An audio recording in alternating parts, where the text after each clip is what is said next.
Hi guys, magandang araw sa ating lahat. Ito pong Gamedics Vlog, nagbabahagi sa inyo or nagtuturo sa mga gustong magtinda ng iba't ibang klaseng mga kotkotin tulad ng mga gami-kindi, manipis crackers, sampalok, dili, sweet beans at iba pang mga kotkotin.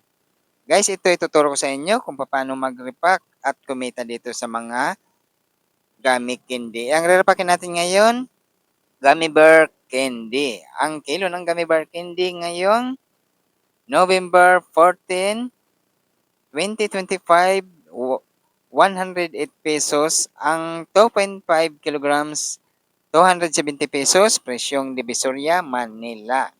Dalawang repack tayo dito guys. Ang ating re-repackin, itong 2.5 kilograms or isang bag ng gummy bear. Una, gagawa muna tayo ng pang 20 pesos. Yan ang gagamitin natin plastic dito. 5x7, tapos 32 piraso na gummy bear. Pang 20 pesos to guys. Or depende yan guys ha sa size ng gummy bear kasi itong nire-pack natin parang medium size to. Pero meron pa nito mas malaki pa ang size ng gummy bear. Ito, 32 piraso ang ating ilalagay. Pero kung sakaling malalaking gummy bear ang iyong rerpakin sa pang 20 pesos, pwede kayong gumawa ng 21 peraso lang. Kasi may gummy bear na tatlong klase ang size ng gummy bear guys. Merong mas maliit ang size. Ito sa atin nasa medium to eh. Meron pa nitong mas malaki pa. Kaya tsatsansahin nyo lang ang ating pagre-repack. Itong medium size guys, 32 peraso ang ating nilalagay nito or pang 20 pesos. Ang 5 pesos naman natin dito, mamaya is papakita natin sa pagkatapos nitong ating pang 20 pesos. 7 peraso naman doon ng ating pang 5 peso. O dito muna tayo mag-focus sa 20 pesos natin unang re-repackin guys. Oo, yung sobra nito, pwede tayo gumawa muna ng 10 balot or 12 balot. Ayan ang ating para mabalanse meron tayong pang 20 pesos at meron pang 5 peso. O ito gagawa muna ako ng 10 pirasong pang 20 pesos. Tapos yung sobra, gagawin nating pang 5 peso diyan. O ganito lang ang inyong gagawin. Kung mga baguhan pa lang kayo, pumunta lang kayo sa mga palengke, hanapin niyo yung mga pwesto ng mga nagtitinda ng mga kotkotin. Halimbawa, may nakita kayo nagtitinda ng mga mani. Oo, at saka mga crackers. Yan, andun yan lahat. Kasi ang mga nagtitinda ng mga kutkutin, lahat yan sa isang tindahan lang. O, hanapin niyo yung ang mga wholesaler guys, yung mga nag-wholesale para mas makamura tayo ng ating puhunan.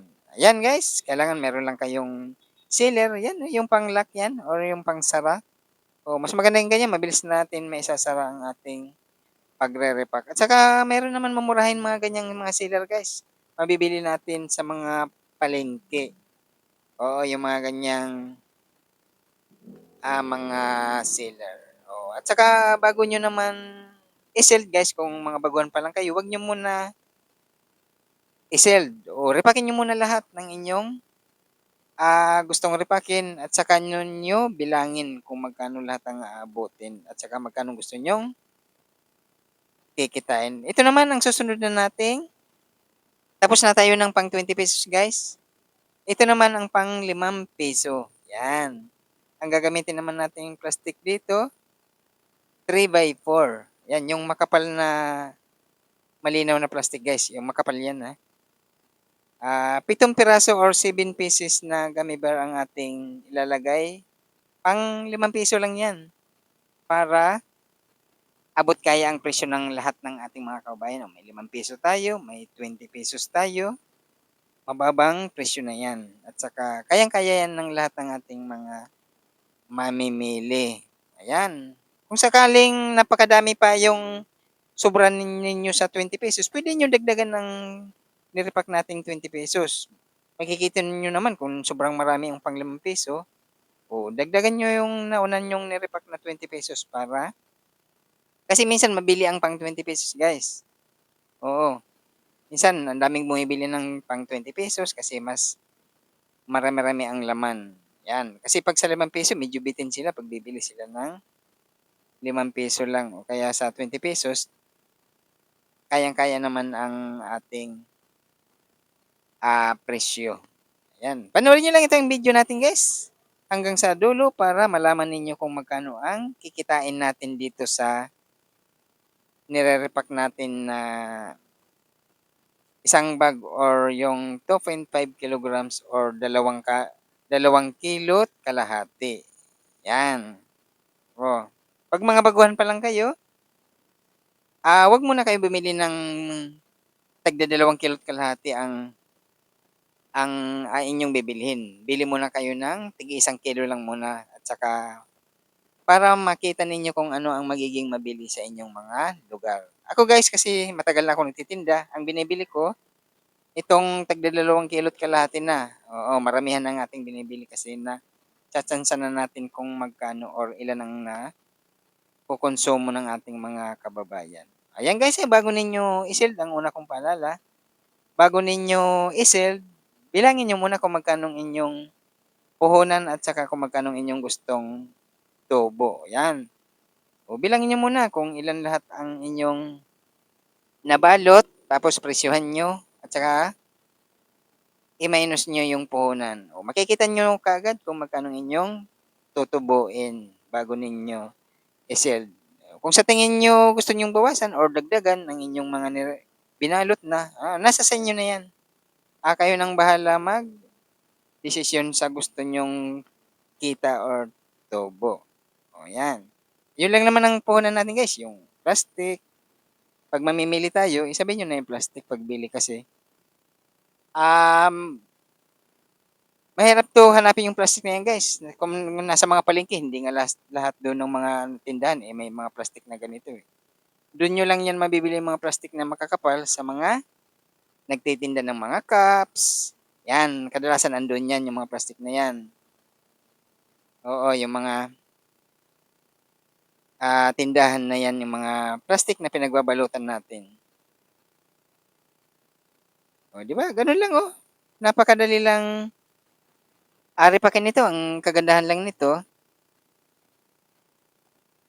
hindi na kayo magluluto. Oo, bibilhin lang natin ang ating mga ititinda, ibabalot natin, 'yan puwede na natin pagkakitaan. Guys, kung meron kayong mga pagdi-display ayan bibilangin na natin guys kung ilan ang tutubuin natin dito. Ayan, panoorin niyo kung ilan ang tutubuin natin diyan. Ang maganda guys kung meron kayong mga puwesto, halimbawa bintana, huwag niyo lang lalagyan ng screen, hayaan niyo na open lang siya at nahahawakan ng ating mga kababayan. Oo, 'yun ang mas maganda at mabilis nating maititinda at maibebenta ang mga ganitong mga kotkotin. 'Pag open lang kasi kitang-kita sa labas ng ating mga kababayan, 'yan maganda 'yan. Kasi kung may screen 'yan haharangan, hindi makikita ng ating mga kababayan at saka mahirap natin maibebenta. Dito guys, panoorin niyo kung magkano ang ating aabutin dito sa 2 kilo't kalahati na ating ni-repack. 'Yan, malaki ang mga tubo dito guys, lalong-lalo na itong mga gummy candy. Huwag kayong mag-alala na malaki ang tubo niya kasi marami ang kanyang laman. Oo, 'yan ang pagkakaiba dito sa mga ganitong mga kotkotin. 'Di ba magtataka kayo, 'yan ang tubo natin guys, ₱430. O 'pag naibenta natin 'yun, umabot siya ng ₱700 minus 270 na puhunan natin, o 'di may 430 tayong kita or tubo, o minus sa ating mga gastos, pamasahe, plastic, pagse-seld, 'yan, gano'n lang. Oo, 'yan ang aking pagdi-display guys, 'yan, gumamit lang ako ng alambre. Ayan, yung mga alambre na 'yan makakabili tayo kahit saang tindahan or mga hardware. Oh, 'di ba gano'n 'pag isabit mo 'yan sa bintana o kung anong mga puwesto mo, mabibili 'yan 'pag nakita 'yan ng ating mga kababayan, lalo na itong mga gami-kindi, mabili sa mga bata hanggang matatanda. Ito naman yung pagdi-display natin sa pang ₱5 guys, 'yan, karton lang 'yan ng cake, 'yan. Tupian niyo sa dulo ng 2 tupi, staplerin niyo, lagyan niyo ng alambre, tapos diyan niyo na, 'yan lang guys, stapler niyo sa karton ng cake. Ang pag-stapler nito, magkabilang gilid. Yan o, panoorin nyo lang ang ating pag-stapler para maganda tingnan at marami ang mailalagay. Yan guys, ang pag na-display natin yan, yung mga nakakarton na yan, magiging ganito na ang itsura dyan sa display natin. O, di ba? Maganda tingnan. Yan.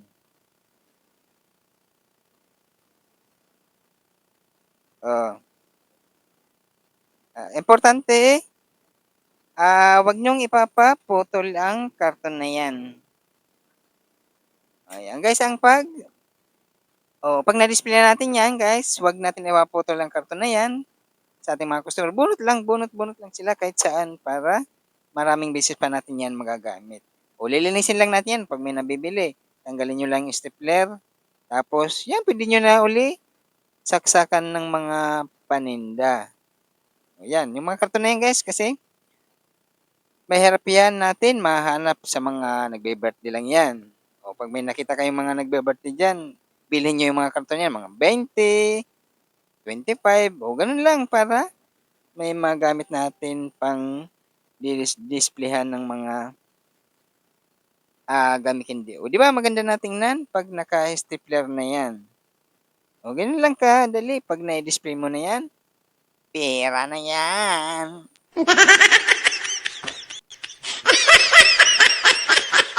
Guys, ang pag nagtinda kayo ng mga kutkutin, lahatin nyo na pag-display. May mga sampalo, money, ba't pang lasing money, pop beans, mga fish crackers, at napakaraming pang mga kutkutin. O, ayan na ang ating na-display. Guys, nagpasalamat tayo sa lahat ng mga subscribers at lahat ng mga viewers ng Gamilis Vlog. Thank you guys. Kung magustuhan nyo magganitong klaseng video, bahala na kayo mag-like kung magustuhan nyo. Pero gawin nyo rin para ang pagtitinda ng mga kutkutin para lahat tayo ay kumita. Thank you guys. Bye.